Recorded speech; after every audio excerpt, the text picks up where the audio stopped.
Não sei se você sabe, mas o inimigo tem muitos nomes na Bíblia. No começo, lá no princípio, quando da queda, que foi a primeira oposição manifesta em terra, porque no céu já havia sido uma manifestada, se opondo contra Deus, querendo ser igual a Ele, e de lá foi expulso por conta disso. A primeira oposição dele foi lá no Éden, quando Adão e Eva pecaram por serem seduzidos pela serpente. E lá o nome é dito para ele, a serpente, a mais sagaz de todos os animais. Ali, em terra, a oposição do anticristo começou. E desde sempre, fatos, pessoas, acontecimentos históricos, nações, povos,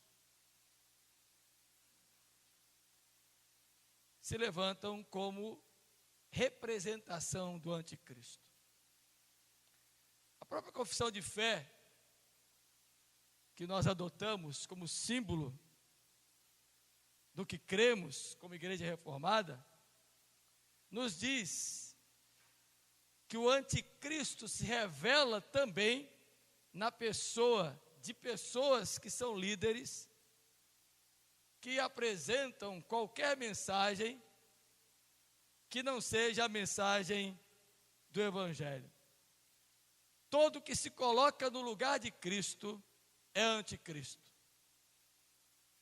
E aí o nome dele aparece: diabo, demônio, Satanás.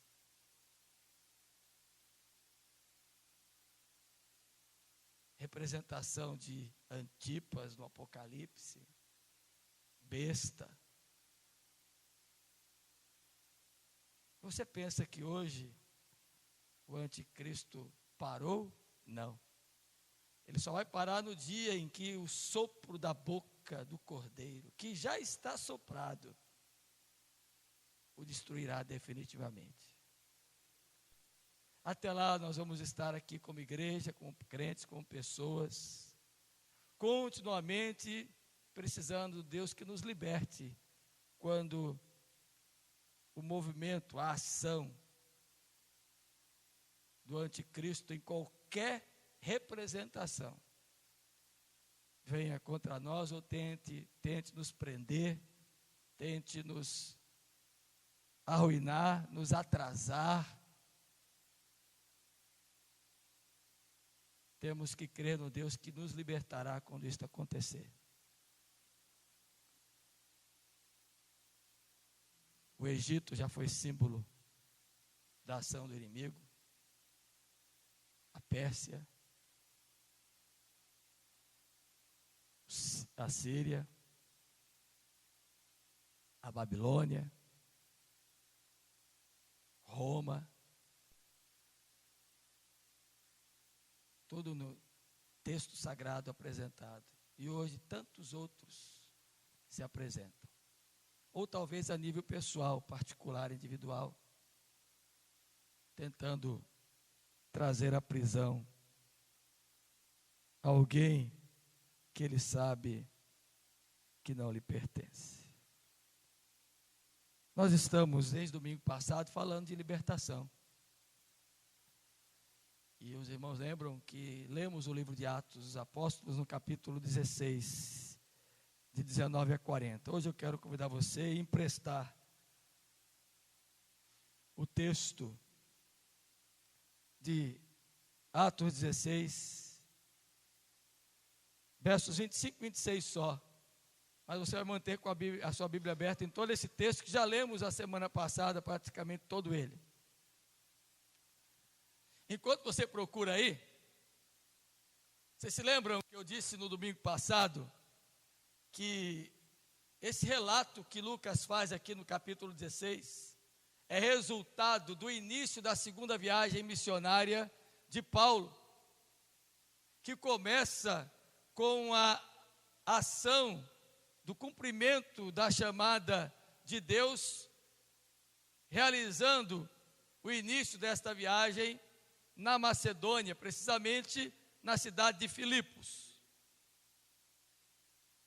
E eu disse no domingo passado que alguns acontecimentos cercaram este momento. O primeiro deles está registrado aí no versículo 38 do capítulo 16, quando houve uma certa desavença entre Paulo e Barnabé, que por causa de João Marcos, sobrinho de Barnabé, que na primeira viagem missionária havia desertado, e a linguagem militar, de dois militares que estão aqui sabem o que eu estou falando, e que está registrado lá em Atos 13, quando João Marcos abandonou a missão no início da primeira viagem missionária. E agora, quando estão iniciando a segunda viagem missionária, Paulo diz: não, eu não vou levar João Marcos conosco. Ele já deu provas, quando nos abandonou, que não podemos tê-lo em nossa jornada. E com isso, Barnabé, que era muito amigo de João, ou de Paulo, entrou em conflito com ele. Eu disse que até homens piedosos entram em desavença. Lembra que eu disse isso? Porque Barnabé, que era natural de Chipre, era um homem bom e piedoso, homem de consolação, homem de apoio, homem que dava ombro, homem que afagava, homem que socorria, homem que assistia, homem que ajudava. Mas num momento que houve uma demanda por causa do seu sobrinho, ele entrou numa séria desavença com Paulo. Então não se iluda, meu irmãozinho, minha irmãzinha. Crente também se desentende. E o problema não é o desentendimento. O problema é permitir que o desentendimento cause problemas. O outro acontecimento que o texto nos diz, e que nós já falamos aí, está nos versículos 39 e 40. Nós percebemos que tudo isso não estava fora do controle de Deus. Eu disse aqui que Deus está no controle de tudo, mesmo quando parece que nada está sob controle. Nada foge ao olhar soberano de Deus. Nada foge à ação de direção de Deus. E nenhum propósito que a gente possa imaginar que diga respeito à sua igreja, a nós, ao seu reino, foge do controle de Deus. E Deus usou esse episódio para abrir duas frentes evangelísticas. Que maravilha! Então tá, Barnabé, pega João Marcos e ó, vai para cá. E eu vou pegar Paulo e Silas e eles vão para cá. E Lucas, como era companheiro de Paulo, não registrou os acontecimentos de Barnabé e João Marcos. Evidente, não foi com eles. Lucas passou a registrar pela pesquisa histórica que fez de Paulo, a quem depois aprendeu tudo o que aconteceu com Paulo e Silas. E aí eu disse a segunda lição para nós no domingo passado. Crer na soberania de Deus. Não se esmoreça ou se entristeça quando algo que estava além da sua vontade acontecer. Deus está no controle. Depois eu falei no texto que o Senhor providenciou companhia para Paulo. Capítulo 16, versículo 1. Com a saída de João Marcos, precisava de um auxiliar. E agora Deus manda quem? Timóteo. E diz mais, filho de uma judia crente, mas de pai grego. E não é à toa, porque depois, em outra inserção apostólica, ministerial, evangelística, missionária, Timóteo passou a ser pastor entre os gregos, juntamente com Tito, que ficou na ilha de Creta, e Timóteo auxiliando Paulo em várias igrejas do pensamento grego. E eu acho interessante como Deus faz, porque Paulo confiou de João Marcos, mas quando Deus manda Timóteo, Paulo recebe alguém que passou a ser de inteira confiança no ministério. E eu disse domingo passado, Deus nunca deixa você sozinho. Sempre aparecerá alguém em que Deus vai te conceder para ser aquele que vai ser o teu auxiliar, em que você pode confiar na jornada. E por fim, eu falei do acontecimento maior de todos, que praticamente deu início à jornada. A visão que Paulo e Silas tiveram do varão macedônio que apareceu para eles. Veja só que interessante, diz o texto aí, versículo 6, que percorrendo a região frígia e gálata, tendo sido impedidos pelo Espírito Santo de pregar a palavra na Ásia, defrontando Mísia, tentaram ir para a Bitínia, mas o Espírito de Jesus não o permitiu. E tendo contornado Mísia, desceram a Trode.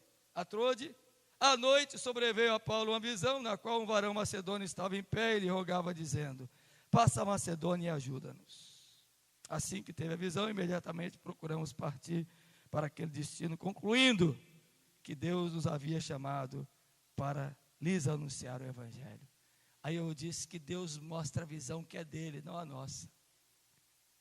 Deus não impede que façamos projetos.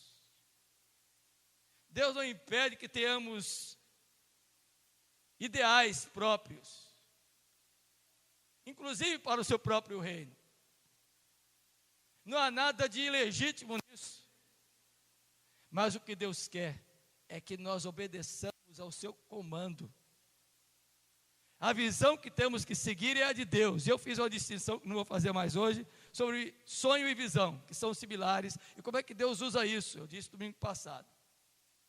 O fato é que nós não podemos concluir em nossa mente, em nosso coração, o que Deus está nos chamando para fazer. E se você for sincero, meu querido irmão, minha querida irmã, a decisão que Paulo e Silas tomaram, junto com Timóteo, de partir para o lado de Filipos, não foi fácil. Nós vamos ver por quê. Abra aí então a Bíblia 16 e leiam comigo, agora de pé, o versículo 25 e 26. Eu estou cansado, mas eu não vou deixar de falar não. Estou exausto, mas eu vou em frente. 25 e 26, vamos ler juntos? Por volta da meia-noite, Paulo e Silas oravam e cantavam louvores a Deus. E os demais companheiros da prisão escutavam. De repente, sobreveio o tamanho do terremoto que sacudiu os alicerces da prisão. Abriram-se todas as portas, soltaram-se as cadeias de todos. Amém. Pode sentar. Ser sincero, pensa aqui comigo.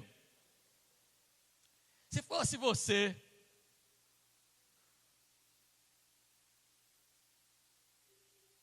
que disse: mas Senhor, o Senhor não mandou a gente contornar a região frígio-gálata? Circundar a Mísia, vir até Trode, passar a Macedônia, ajudar aquele varão, e agora estamos aqui presos? Seja sincero, você não ia pensar assim não? Seja honesto. O que você pensaria do projeto de Deus para você se isso viesse a acontecer?